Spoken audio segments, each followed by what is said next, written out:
En France, 41% des jeunes de 18 à 34 ans sont ce qu'on appelle des engagés. C'est-à-dire que plus que les autres, ils sont convaincus qu'ils peuvent faire la différence par leurs actions du quotidien. C'est 9 points de plus que la population totale.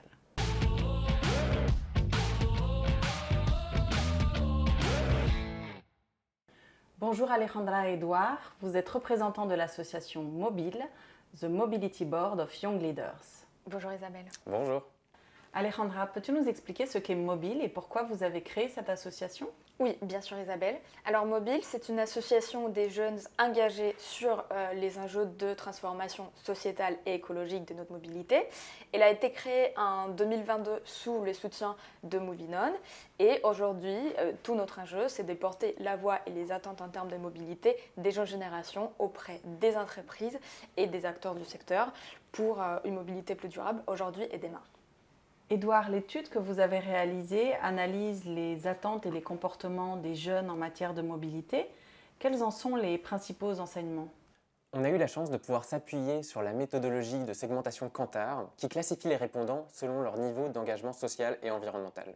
Ce qui est intéressant est qu'on voit que les plus engagés sont nettement mieux représentés parmi les 18-34 ans, 41% de cette tranche d'âge, contre 32% dans le reste de la population. Cette sensibilité environnementale se traduit effectivement dans leur pratique de mobilité. Ils utilisent beaucoup plus les transports en commun, le vélo, le covoiturage ou la marche à pied, au détriment de la voiture par exemple. Et près de 90% d'entre eux privilégient régulièrement ou toujours des destinations de vacances plus proches pour éviter de devoir prendre l'avion. Alejandra, l'étude montre toutefois que les contraintes pratiques et financières sont des facteurs limitants de cet engagement, notamment dans les zones rurales. Au-delà du besoin d'accéder à une mobilité plus abordable, en dehors des grandes villes, il y a aujourd'hui une nécessité de trouver des alternatives à la voiture.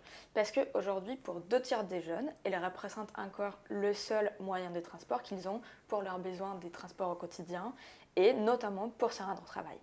Et indépendamment de ces contraintes, y a-t-il un rejet des jeunes de l'avion ou de la voiture ? Ce n'est pas aussi évident que ça, là encore, parce qu'aujourd'hui, il y a une force qui vient s'opposer à l'engagement des jeunes, et c'est celle des envies de confort et de liberté. La voiture reste aujourd'hui largement un symbole d'autonomie et même des réussites. 60% d'entre eux l'associent à un plaisir, voire une passion. Et enfin, il ne faut pas oublier qu'aujourd'hui, les jeunes prennent plus souvent l'avion que leurs aînés.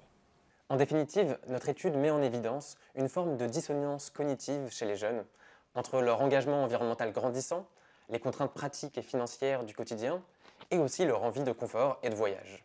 Chez Mobile, notre conviction est que la transformation de la mobilité vers plus de durabilité est une nécessité dont les jeunes sont déjà des précurseurs par bien des aspects.